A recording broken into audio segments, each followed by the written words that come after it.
Now, back to WFO Radio, NHRA Nitro.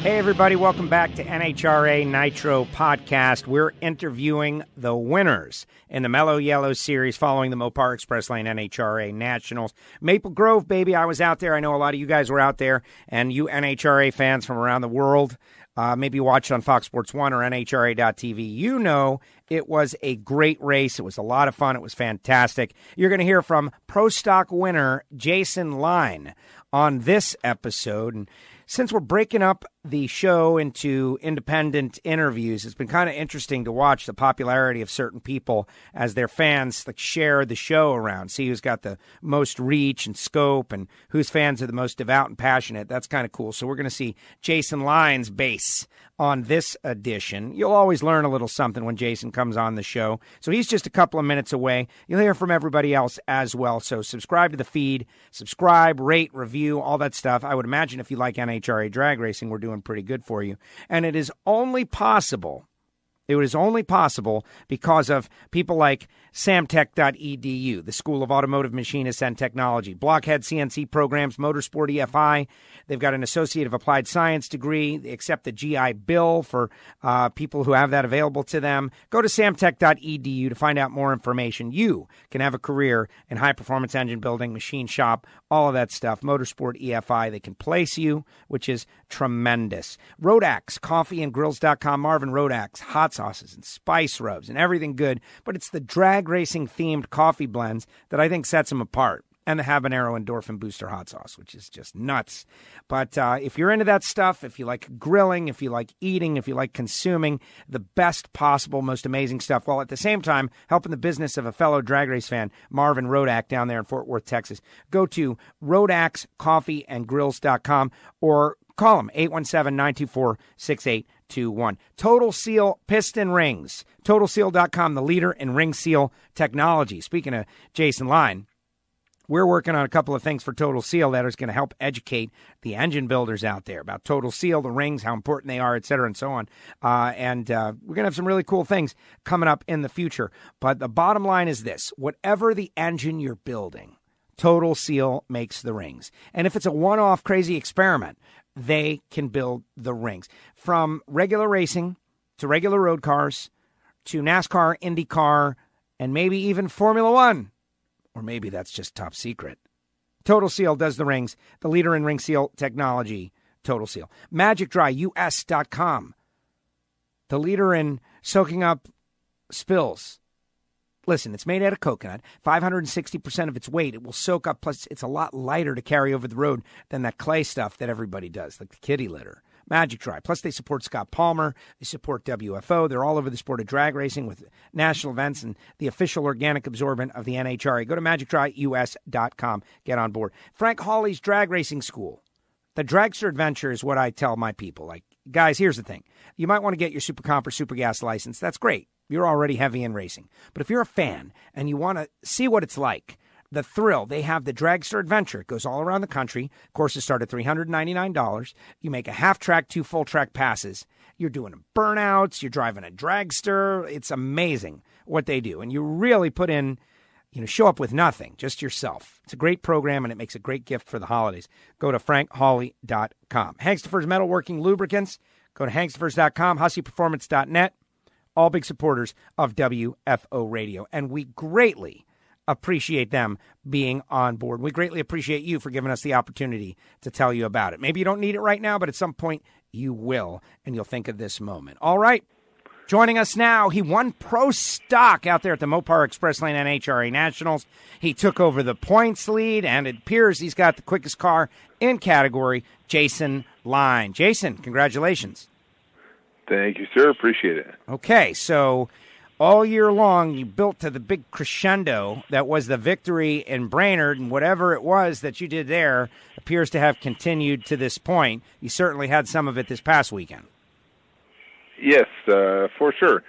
We weren't great all year. We were just sort of okay, and we changed a couple small things before Brainerd, and it's been kind of magical after that. So the car is really, really good right now, and if I can just do a halfway decent job of driving it, you got a good chance to win. So that makes it a lot of fun for sure. Now, having like the idea of changing a couple of small things, like, you got Greg over there, you got all these KB cars now, they're scattered everywhere, and you ran one in the final round, Fernando Cuadra. Great story, we'll talk about it, but there's something you're doing that they're not doing, or it's just working better on your car, or how does that work? I can't tell you all of that. It's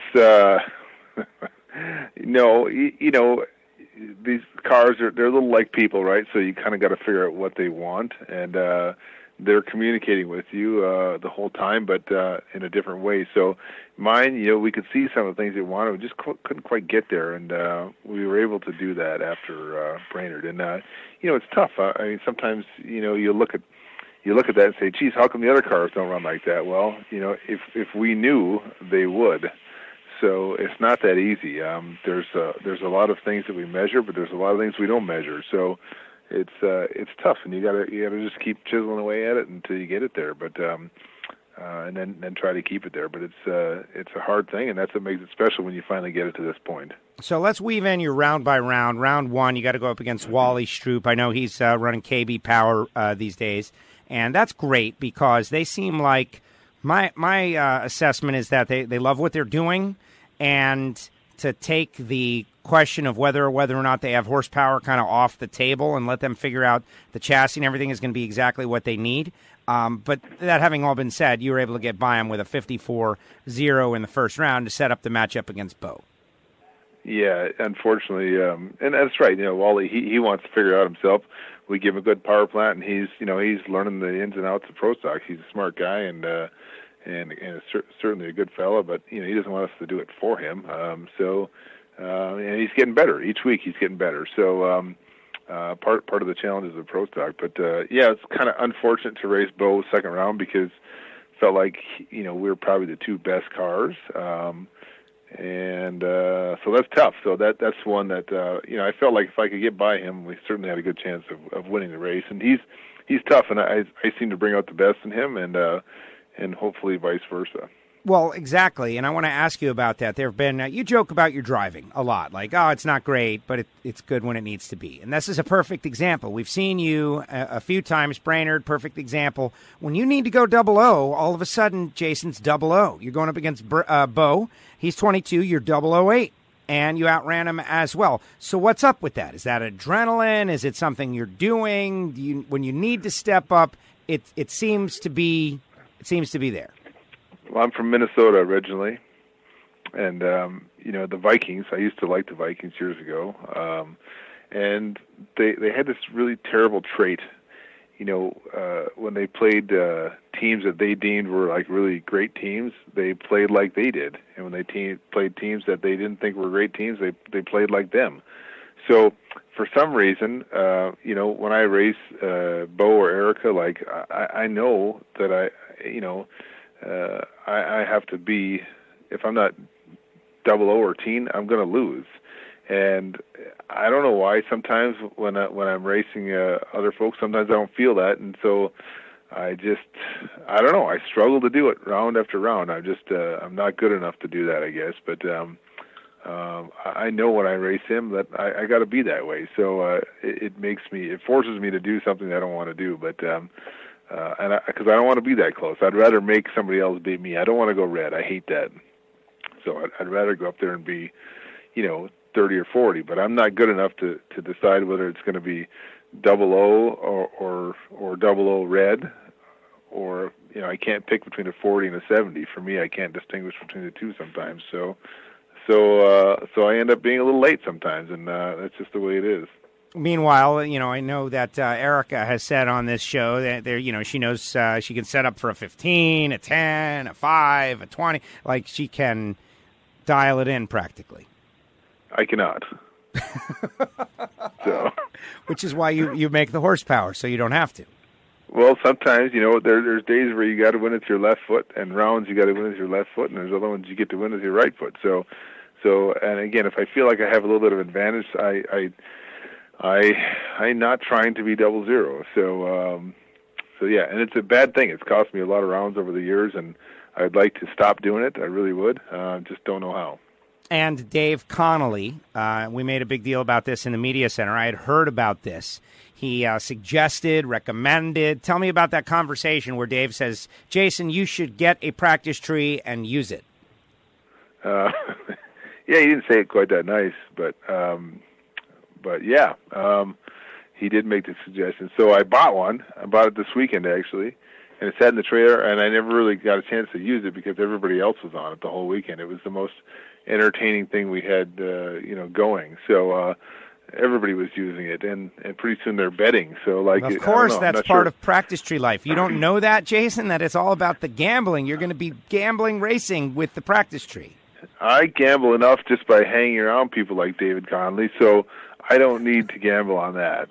So I don't know. I'm not sure it's going to turn out to be a good investment, but nonetheless, Allison Smith, she poured a tree. She brought it over. It seems like it's really nice and it works good. So everybody else is having a good time with it.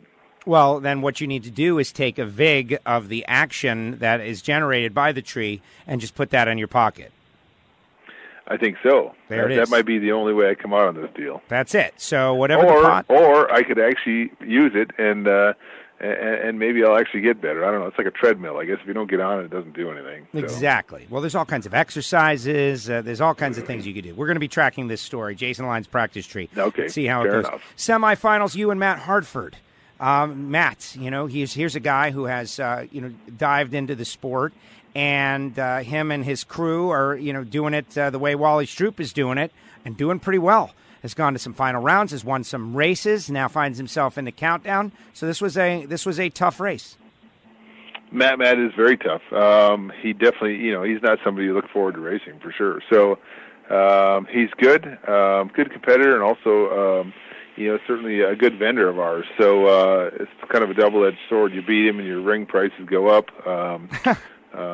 So I don't know. It's tough, but he's a great competitor, and they're again just like everybody else out there. They're good folks. So just a tough race, and was just fortunate enough to come out on the right side of it. Yeah, close race too. Total Seal is now a sponsor of WFO Radio Podcast. Are you aware of that? I was not aware of that. Yes. So vendor for you. We're going to be creating some interesting piston ring related conversations to educate the engine builders of the world about the product that is Total Seal. Yeah, well, that's great actually. So they are good supporters and certainly a good vendor of ours. Apparently, piston rings are pretty important. They are super important. Yeah, they absolutely are. So. Love the laugh. All right, so then the final round, Fernando Cuadra, which is just great and crazy because it's a Cinderella story. He came a whisker away from the countdown and didn't quite make it. The guy, can you talk a little bit about Fernando, the person? I don't know that the fans quite understand what a gem of a character he is. He is absolutely a character, and a gem is the right word. He's a great fella. Greg was telling me I was going to lose to him before I got up there, which was nice. And he's struggled all year, and I've known him since 2003. He's a nice man that you're ever going to meet. So I want him to win, and I'm going to say that I did feel a little bit bad, and part of me was in a strange way is still kind of rooting for him. So it's probably the least excited I've ever been about winning a round in my life. Just because it was a great story, and he struggled so much all year, and he beat Jag and Erica in the same day, and that's a feat in itself. So the man, he kind of deserved to win the race. So he's a super good fella. He really is. And bringing his whole family in, but in the end, though, that you're on a championship mission. So you won the race. Final round, you're 70, he's 30. That's probably why you're disappointed a little bit. You just, Well, you'd like to do a better job in the final round than that, for sure. But a win is a win, Jason. A win is a win. A win's a win. I'm not proud, and they won't put my light the actual number on the trophy. So 10 years from now, nobody will well, heck, 10 minutes from now, nobody will know or care anyway. So it's okay, and it was a nice way to finish out the day, and I was super happy for him to be able to make the final round. Is a big step. You don't want to win the first one you're in anyway. Otherwise, you need to build up to that. So exactly. It makes it more special. Well, that's becoming a trend in the class anyway. Bad reaction times to win the race in the final round. That's a thing. That's like the new norm. The new norm. All right, points leader, though. Let's talk about that because it's Bo led the whole year. Now you got basically a 39-point lead over Bo, 55 over Alex, 78 over Erica, 91 over Matt. That's the top 5. So Greg having a very tough day. I know you want to be 1 and 2 at the end of the year. That having all been said, he's going to be very tough competition. So to jump out 102 on him after race 1, that's good for your chances to win championship number 4. Well, I don't want to trade places, that's for sure. So, yeah, no, you laugh. It's tough. You don't want to get behind, and winning that first one is important. I think, I think several times I've been able to do that in the the playoff style format. So, and it's certainly helped me. I think it's helped me, help me win a couple championships. So.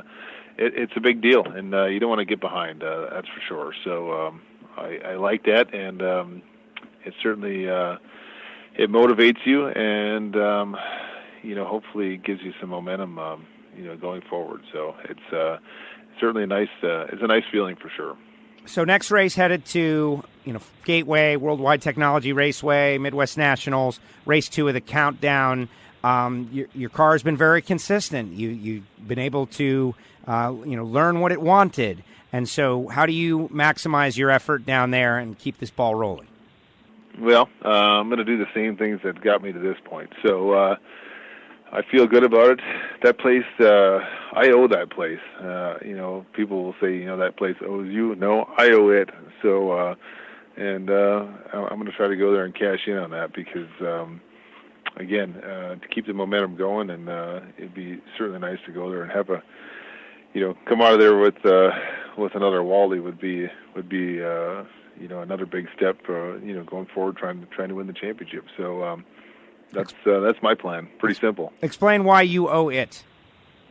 Well, that place I've lost in the final there a couple times, and that's the site of my only DNQ. That's my biggest blemish in pro stock racing. So I'd say that I'm over it, but I might not be. So, no, you're not. No, I don't think I'm over it yet. That'd be a lie. So, right.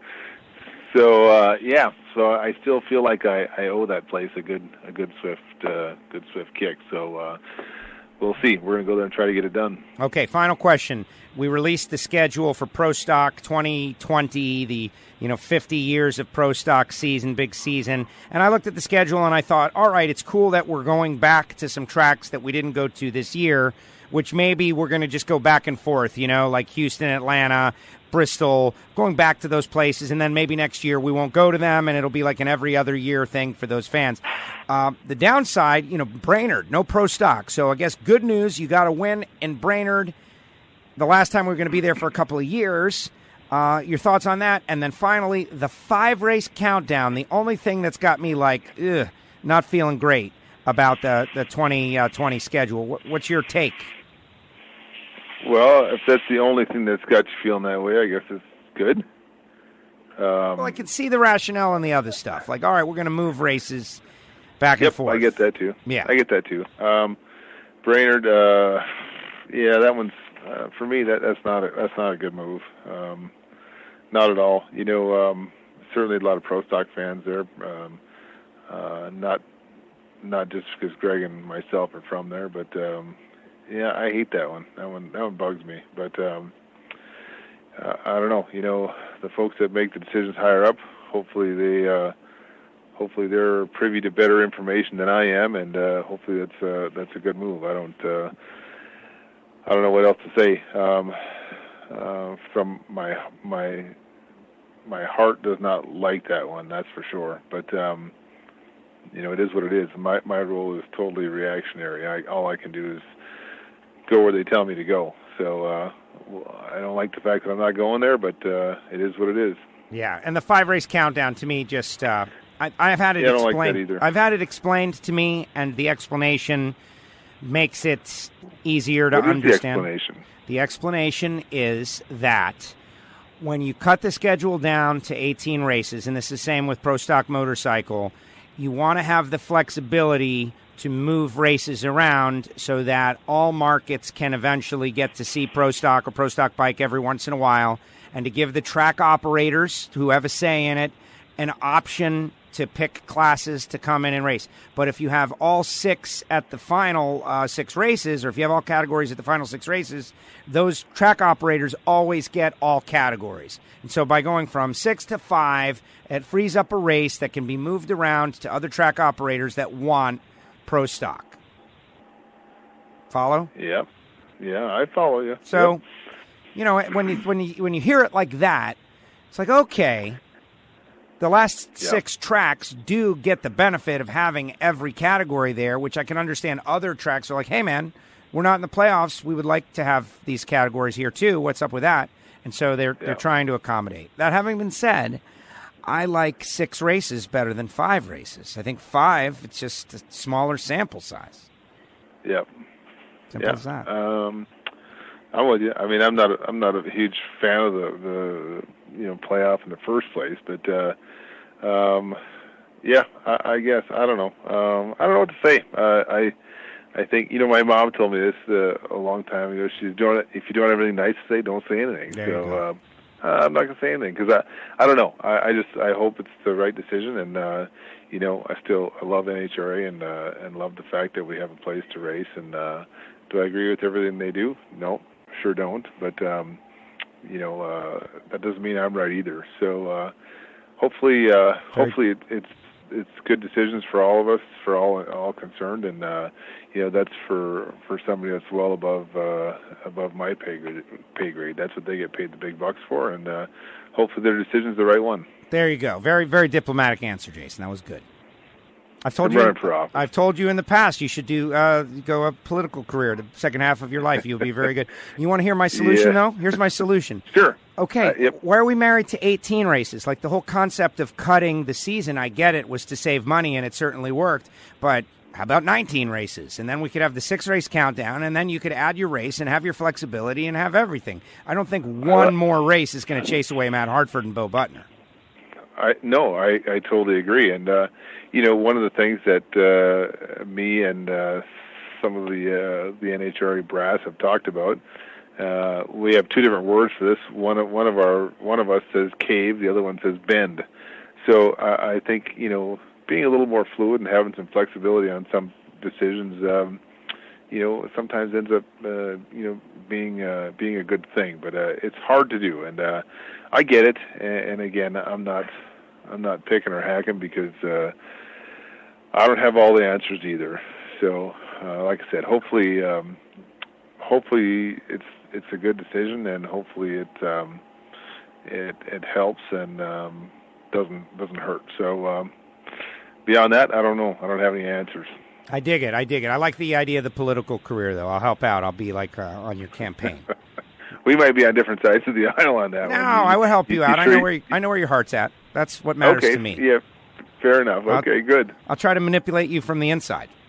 Perfect. I like that. Well, that's what it's all about. So it's about doing what's good for everyone. So, and it's hard to do. So anyway, hopefully, like I say, hopefully NHRA's their decisions are good for all of us involved, including the fans. So we will see. Judging by the Grove, those were some happy fans. Jason, thank you very much. Appreciate the conversation. Thank you for coming on WFO Radio Podcast.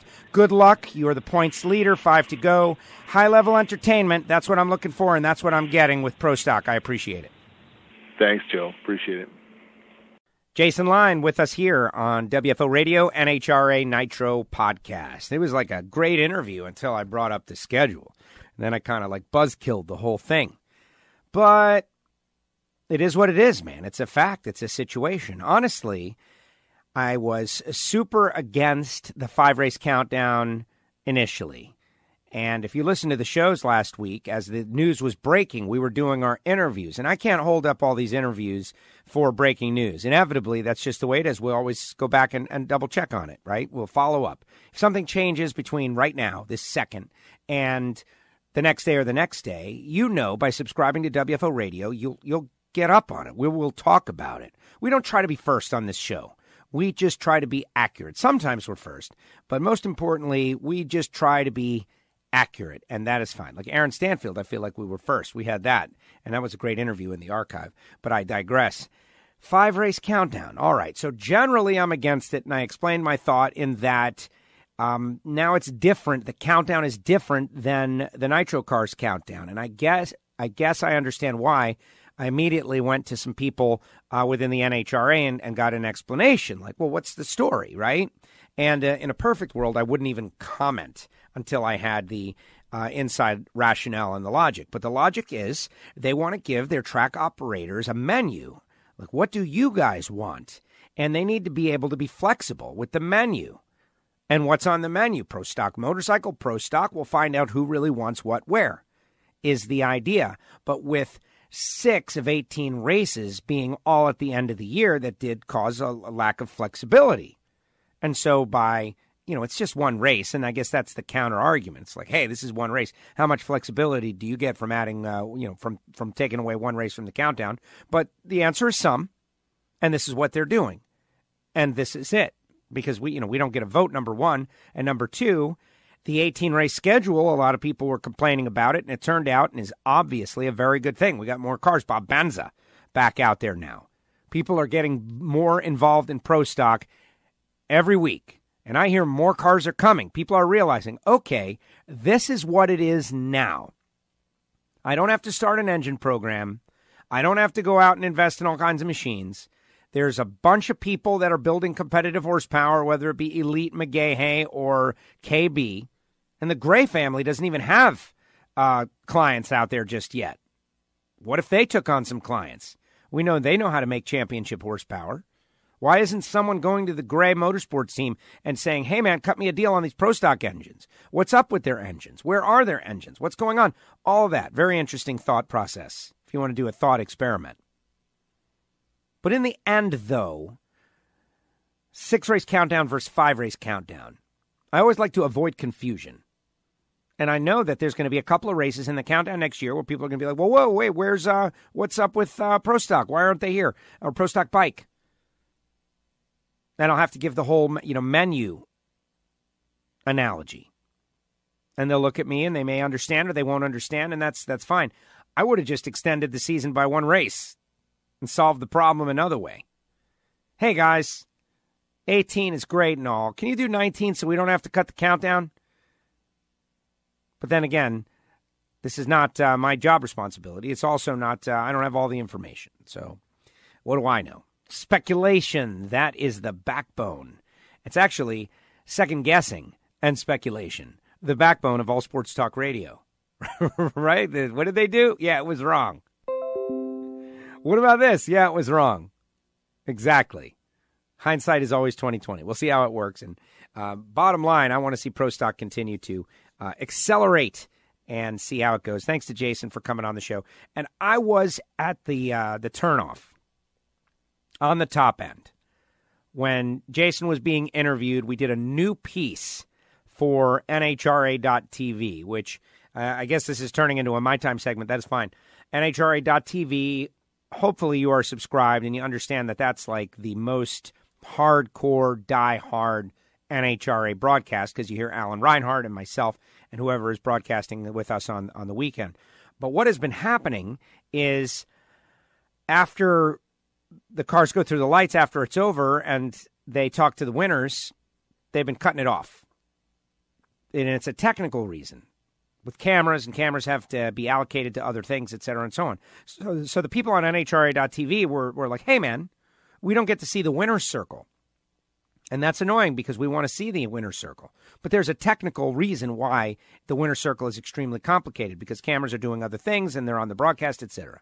So we are working on creating a unique to NHRA TV and Facebook piece, which is the championship ride back to the starting line from the top end.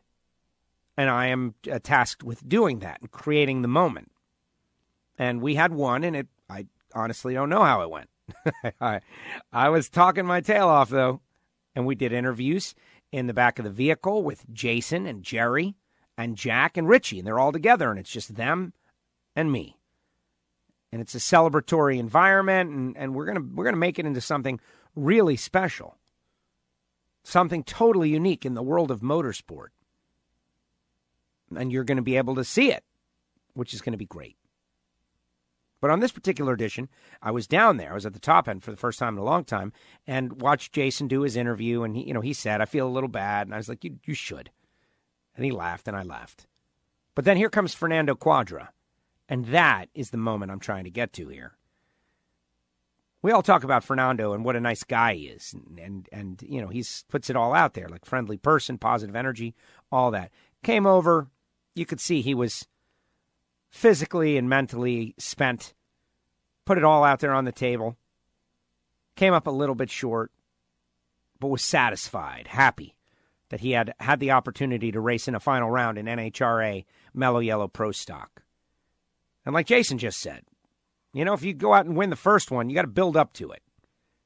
He made the final round. I'm a firm believer in that. You do. You have to build up in terms of your success. But Fernando gave him a hug, and they embraced two competitors. Great stuff. Very entertaining. So watch out for that new NHRA.TV bit and give me your feedback. Oh, yeah. This whole show is like a secondary way for you to give feedback on things, right? And I might listen or I might not listen or otherwise. But if you have a brilliant idea that I can regurgitate and pretend it's mine, definitely send it. Joe at WFOradio.com. Definitely send it. Big thanks to our sponsors, Total Seal Piston Rings, TotalSeal.com, the leader in ring seal technology. Custom made for whatever you use. Jason uses them. They're one of our top vendors. That's what I just heard. They also have great tools. TotalSeal.com. MagicDryUS.com. It's lighter. It absorbs more. It's natural. It's organic. And it's the official organic absorbent of the NHRA. Go to MagicDryUS.com. They've got spill kits already ready to go to clean up your mess, whatever it is. MagicDryUS.com. I do miss Scott Palmer not being out there, though. Me and Jack Beckman this week had a very strong conversation about that, about the countdown. He threw his ideas out there. If you have yet to hear it, go to the Jack Beckman file. Frank Hawley's Drag Racing School, the Dragster Adventure. I was in the Home Depot, and the Halloween stuff is already out. That's the end of October. We're still in September, mid-September. Halloween stuff is already out. So I'm not too ahead of the game when I say get yourself and get your prepared for Christmas gifts with Frank Hawley's Drag Racing School and the Dragster Adventure. Go to frankhawley.com to find out more. Or roadaxecoffeeandgrills.com. I'm telling you, you could spend a lot of time being creative on every person, or you could just get everybody the same thing. And they're going to love you more. Because the roadaxecoffeeandgrills.com holiday pack with a pound of coffee roasted fresh per your order, a bottle of hot sauce, and a bottle of spice rub is the kind of gift that gives for a while, a couple months. People are going to love it. Hankstafers Metalworking Lubricants, Hankstafers Laboratories. Go to hankstafers.com, samtech.edu, hussyperformance.net, Drag Racing Edge Magazine, and EV3 Drag Racing. Big supporters. EV3 Drag Racing is a game for your mobile device. You can play, you can pretend you're Jason Ryan. It's pretty accurate, too, in that you got to know how to tune a race car. And we've been working with them for quite some time. All right, everybody, the archive is loaded. More interviews, rolling them out one by one or in little clusters. The WFO app, a great way to do it. Of course, subscribe, Apple Podcasts, Spotify, wherever you get your podcast. And we really appreciate what you're doing. Also, if you want a WFO Radio t-shirt, nitrofishracing.com, or pick it up at the Nitro Fish trailer Saturdays at NHRA National Event, our WFO t-shirt day. Remember that. WFO! WFO! The views and opinions of the hosts, guests, or callers do not necessarily reflect that of the station ownership, advertisers, or agencies. I love WFO Radio. Oh, yeah.